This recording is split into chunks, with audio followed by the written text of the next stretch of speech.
Y después de tiempo, Sebas, el del mapa, nos visita. Estaba ahí, creo que entretenido con todos sus seguidores, porque también nos ha traído una sorpresa que más adelante nos va a mostrar.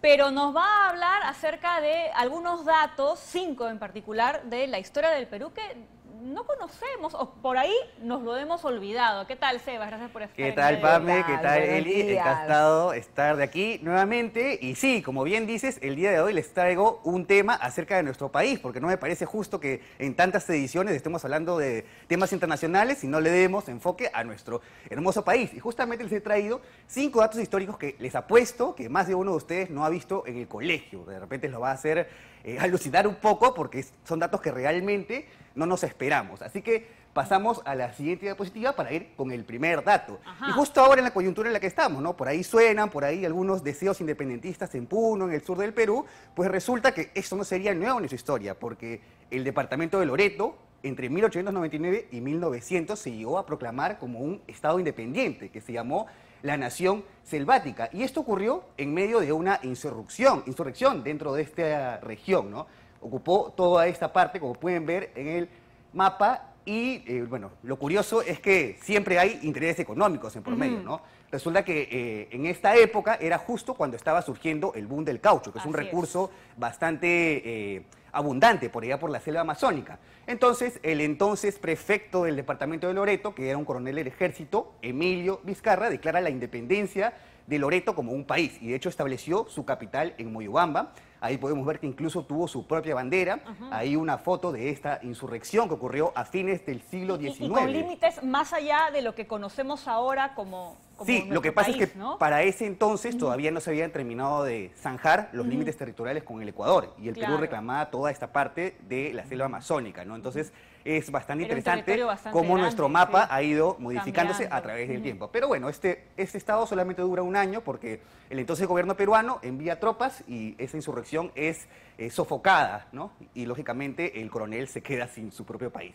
A ver si pasamos al siguiente dato interesante.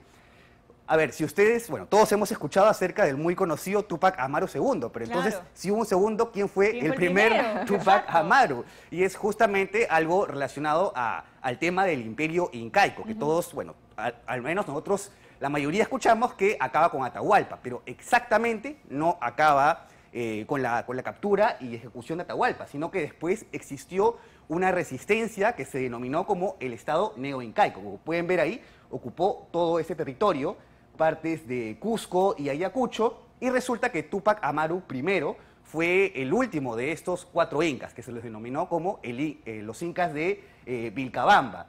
Y bueno, casualmente, de repente por eso es que nombraron a José Gabriel Condorcanqui como Túpac Amaru I, porque este tuvo un final parecido, ¿no? Fue un revolucionario que al final de cuentas también terminó siendo ejecutado por los españoles, ¿no? Un dato creo que bastante interesante de nuestra historia precolonial. Y a ver si pasamos al siguiente dato, que espero esto no genere más controversias cuando juegue Perú contra Chile, porque como bien sabemos, Chile nos quitó Arica y Tarapacá en la Guerra del Pacífico, pero también hubo otro territorio que debió ser nuestro por Uti Possidetis, pero al final de cuentas se lo quedó Chile. Y no me refiero al gobierno de Chiloé. Lo que pasa es que, bueno, si conocen acerca del principio de Uti Possidetis Iuris, que supuestamente dice que todos los territorios de un país que se independiza deben corresponderle a la de su entidad predecesora. En este caso, nosotros, como República del Perú, debimos haber tenido todos los territorios del antiguo Virreinato del Perú. Y resulta que el Virreinato del Perú no era solamente esta parte de acá, sino que también teníamos un territorio en Chiloé. Austral. Que es esta isla que actualmente le pertenece a Chile, pero que Perú, cuando se independizó, nunca lo reclamó. Y de hecho, como Chile estaba más cerca, se extendió hasta el sur.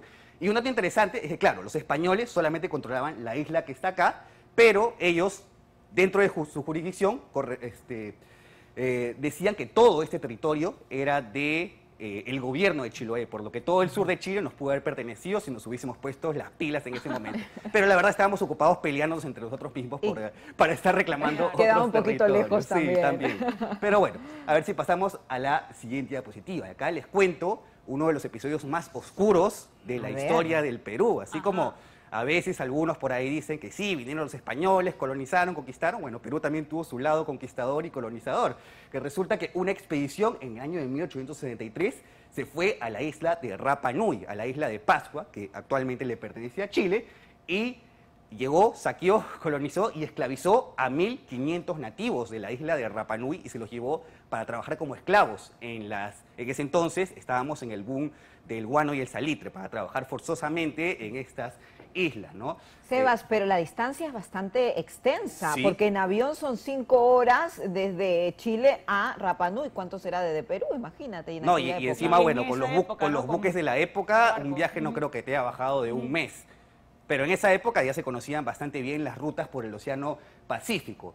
Y resulta que esto, bueno, imagínense, ¿no? Nosotros llegamos y esclavizamos a un pueblo que después se sintió desprotegido. Chile va unos años después, les ofrece protección y los anexan. Así que, bueno, hubiera sido mejor idea, creo yo, hacer lo mismo que Chile. En vez de conquistar, en vez de anexar. esclavizar, Ayuda, les claro. ofrecíamos protección y tendríamos esta maravilla como parte de nuestro país. Pero nuevamente nos quedamos dormidos.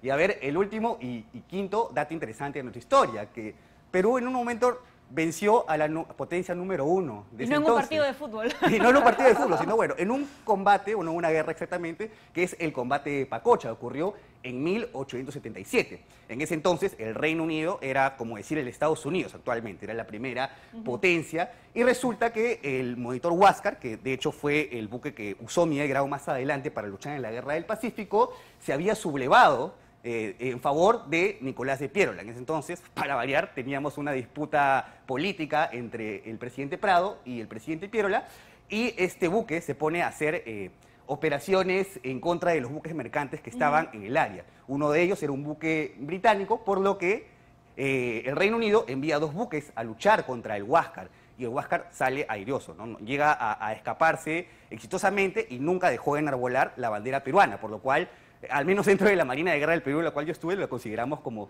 una victoria a cargo del almirante Luis Germán Astete, ¿no?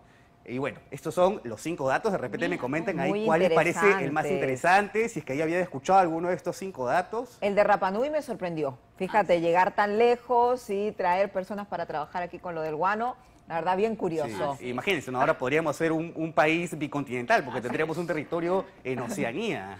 Bien, Sebastián, Sebas, gracias. Y gracias. queremos felicitarte porque nos has sí. traído la placa que La te ha placa dado del YouTube, millón. porque has alcanzado el 1.000.000 de suscriptores. Sí. Bueno, este pequeño reconocimiento se lo dedico en verdad a todo mi equipo de trabajo, a mi familia y, por qué no, a ustedes también, ya que yo considero este segmento como parte de mi trabajo, ¿no? Yo vengo muy feliz a poder seguir divulgando la historia, la cultura y nada, yo con muchísimos temas para Y se seguir nota, divulgando. Sebas, te Gracias. felicitamos. Muchas gracias por tu trabajo y por este reconocimiento también. Enhorabuena.